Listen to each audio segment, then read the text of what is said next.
שלום לכם, אנחנו כאן בהתבוננות שבועית עם שמואל שאול, אני דליק, ואנחנו רוצים לצרף עכשיו טיפוס מאוד מיוחד, אחד כזה מהעולם התחתון, שמו איתי שקולניק, והוא מייסד מועדון המערות הישראלי, יש מועדון כזה, והוא סופר בתחום המערנות, הוא הוציא לאחרונה ספר שנקרא Caving in the Holy Land.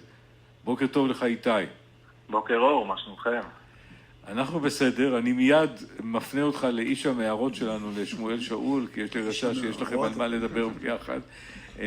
ואני בעיקר אקשיב.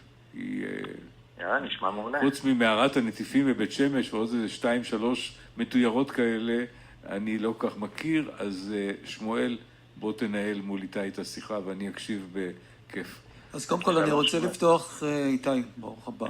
אתה יודע, אני באופן אישי מאוד אוהב מערות, אבל עדיין כשאתה מציע לאנשים להיכנס למערה, רוב האנשים מעקמים את הפרצוף ואומרים לך, למה? כאילו, בשביל מה? איך משנים את האימייג' הזה? קודם כל זה תלוי בבן אדם. אם הבן אדם לא אוהב לטייל, קשה לשכנע בן אדם כזה להיכנס בכלל למערה. קודם כל צריך להתחיל איתו בכלל בטיול בחוץ.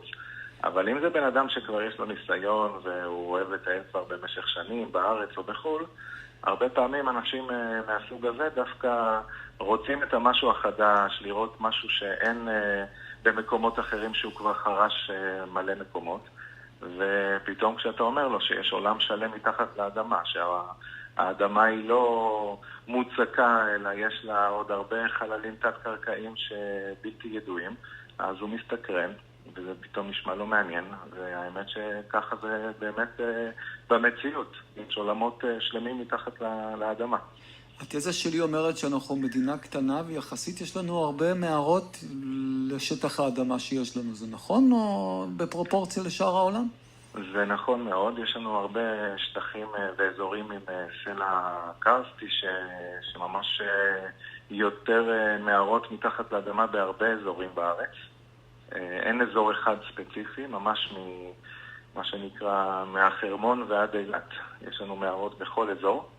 מסוגים שונים, ואפילו יש לנו בהר סדום מערות בכלל, הרבה מערות שם עם נטיפי מלח, שזו תופעה מאוד ייחודית בעולם. עוד מקום אחד קרוב אלינו שיש כזו תופעה זה באיראן דווקא. באיראן? באיראן.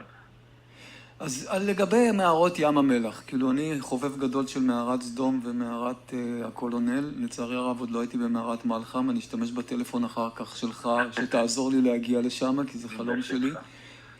ועדיין, אתה יודע, שנינו יהודים שלהיכנס למערות האלה, אתה נתקל בשלט הכניסה האסורה.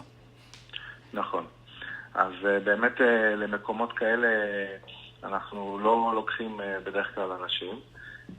צריך הרבה מיומנות בשביל להיכנס למערות מהסוג הזה, צריך הרבה ידע, הרבה ניסיון, ולא כל אחד יכול לעשות דבר כזה, והשלט בהחלט מזהיר אנשים שלא יעשו שטויות, שלא ייכנסו למקומות שהם לא מכירים, ואם רוצים ללכת לאיזושהי מערה, לא משנה איפה בארץ, אם זאת לא מערה מונגשת בסגנון מערת התאומים, שיש לה ממש גישרון עץ שאפשר ללכת, שרשות הטבע והגנים עשו, או במערת מערכת המסתור במדרס באזור שפלת יהודה, ששם גם יש סולמות ברזל והכל מטעם רשות הטבע והגנים. מקומות אחרים יותר פיריים מומלץ לא להיכנס ללא ליווי של מדריך מקצועי, ובייחוד מערן, מישהו שמכיר ויודע איך להתנהל בתוך מערות, וגם עבר הכשרה של איך לחלץ במידה ויש פצועים או משהו בסגנון. לא העלית את הרף עכשיו, איתי? מה? לא העלית את הרף, אתה יודע, אני הרפתקן, ברוב המערות בארץ נכנסתי לבד, ללא מערנים, הגעתי עד הקצה והצלחתי לצאת פחות או יותר. הנה אני מדבר איתך.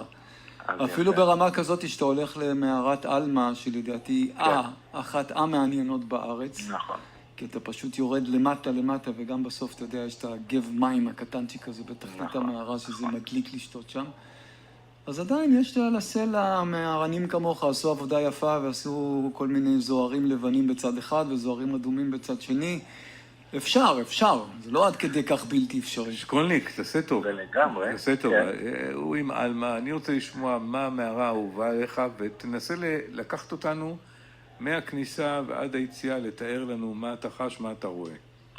אז קודם כל, אחת המערות היפות שיש בארץ, זאת מערת הקולונל בהר סדום, אחת ממערות המלח ששמואל אמר. המערה הזאת היא מעניינת מכמה סיבות. קודם כל, יש לה נוף מדהים בדרך אליה, של כל אזור ים המלח ומישור עמיעד מסביב להר סדום. המעלה עצמו שמגיע עד לפתח המערה הוא מדהים, יש תצפיות עד לירדן בצד השני, בכל אזור מצוק העתקים והרי מואב. מגיעים אל פתח המערה, הפתח הוא פיר של כ-80 מטרים, שאי אפשר לרדת אליו ללא עזרה של חבלים. ולכן מתקינים שם עמדה של מה שנקרא סנפלינג. אנחנו יותר משתמשים בטכניקה שנקראת טכניקת החבל הבודד, שיורדים באמצעות חבל בודד כפול אל תוך מערה. אז זהו, כפול זה בסנפלינג, חבל בודד משתמשים במערנות. יש לזה כמה סיבות, בעיקר בטיחותיות. ובסופו של דבר יורדים אל המערה. ברגע שנמצאים למטה, קודם כל, הירידה עצמה היא מדהימה. אתה יורד 80 מטר, זה לא ב5 שניות. לוקח לך זמן, ועל הדרך אתה מרגיש כמו באליזה בארץ הפלאות. יורד ויורד ויורד ויורד, וזה לא נגמר. ואתה רואה על הדרך את כל השכבות של הסלע, בוץ, מלח, ומסודרים מאוד מאוד יפה, שכבה אחר שכבה בצורה מאוד מאוד גיאומטרית. ואתה מגיע למטה, לתוך קרקעית הפיר, לחלל מאוד מאוד גדול, שאתה רואה למעלה, אם אתה עושה את זה ביום, אתה רואה את השמש עוד מצליחה לבצבץ דרך החור שדרכו ירדת. אתה רואה מלמעלה את ההבזק הקטן של האור, ואז אתה מסתכל מסביב, אתה מבין שאתה בחושך מוחלט. אתה מדליק פנס, מתחיל ללכת, ומטייל לאורך כל הדרך של המערה, של בערך קילומטר, קילומטר וחצי, שאתה פשוט מטייל בתוך פרוזדורים, מחילות, הולך בחלקן, זוחל בחלקן, ועל הדרך רואה המון המון צורות סלע ומלח של נטיפים וזקיפים בשלל צורות וגדלים. כמה מהם אפילו אתה יכול לראות ממש קירות שלמים של נטיפים לבנים של מלח. ובסופו של דבר אתה זוחל החוצה, מגיע לזחילה האחרונה, שבה אתה ממש צריך לרדת זחילת גחון, ואם מישהו נמצא מבחוץ, מהצד השני, מחוץ להר, הוא פתאום רואה חור קטן, לא, הוא פשוט יכול, תחשוב בן אדם הולך לבד, ככה מטייל באזור של הר סדום, ופתאום הוא רואה מתוך ההר, נחש אדם. ראש יוצא לך מתוך חור קטן, שהוא בכלל לא תאר לעצמו שאפשר בכלל להיכנס שם, והוא פתאום רואה בן אדם, ועוד בן אדם, ועוד בן אדם, וקבוצה שלמה. איתי, יש מפות? כאילו הייתי במערת הקולונל הרבה פעמים, אף פעם לא עשיתי אותה כמו שאתה מתאר, לצערי הרב, תמיד עשיתי הלוך חזור.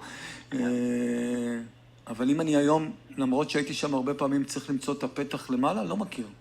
נכון, צריך למצוא את הפתח, וגם ככה אתה לא יכול ללכת לבד, כי אתה צריך ידע חברים, רק עם שקולניק, תראה, לפני שניפרד... עשית בספר עם מפות? מה הייתה השאלה? עשית ספר עם מפות, איך להגיע לכל הפתחים האלה? אז לא איך להגיע לכל הפתחים, וגם לא כמובן כל המערות, אבל הספר שכתבתי, Caving in the Holy Land, הוא בדיוק מיועד לאנשים שהם קצת מעבר, שרוצים באמת קצת להכיר יותר מה קורה בארץ, גם ברמת מתעניינים וגם ברמת מערנים בחול. זאת אומרת, אנשים שרוצים להגיע לארץ ולדעת קצת יותר מעבר לבאמת, כמו שאמרת, מערת הנטיפים שיש בארץ שהיא הכי מוכרת, ואנשים לא יודעים שיש פה אלפי מערות אחרות. ושאלה אחרונה, במערת נייקה היית? באיזו? מערת נייקה זה מערה במקסיקו שיש בה קריסטלים שהם יותר גדולים מגודל של אדם. לא הייתי פיזית, שמעתי עליה וקראתי עליה לא מעט, וראיתי הרבה סרטונים שאני מאוד ממליץ אגב למי שמאזין. אז זה היעד, יכול להיות שיש לי אישור להיכנס לשם, אני אזמין אותך. יקירי, אורנה, העורכת שלנו, יש לנו שתי שאלות, שאלת המפיק ושאלת העורכת. המפיק שואל, אנחנו נמצאים פה, אתה יודע, ליד הקאמרי ברחבה, האם ייתכן שמתחתנו רוכשות מערות?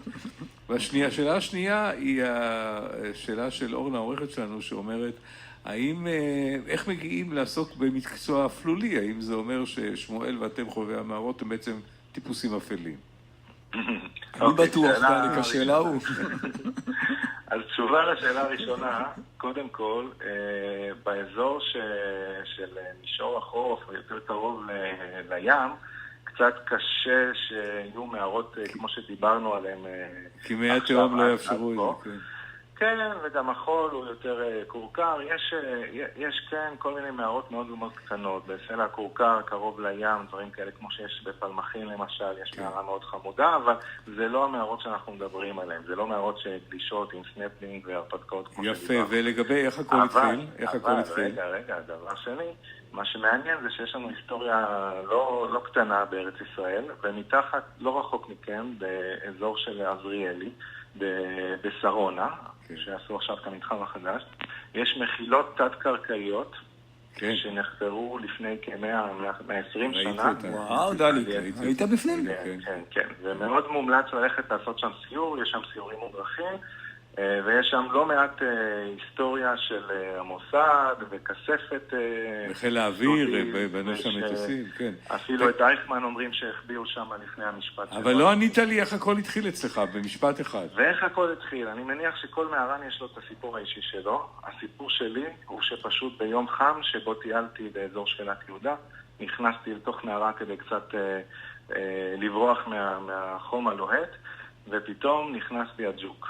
פתאום הסתכלתי איפה אני נמצא, אמרתי, וואו, אני חייב לחקור את זה. והתחלתי לחקור את כל המחילה, והבנתי שמדובר במערכת שלמה ומאוד מאוד מסועפת. ומשם הכל התחיל. השאר היסטוריה. איתי שקולניק, מייסד מועדון המערות הישראלי, תודה רבה לך.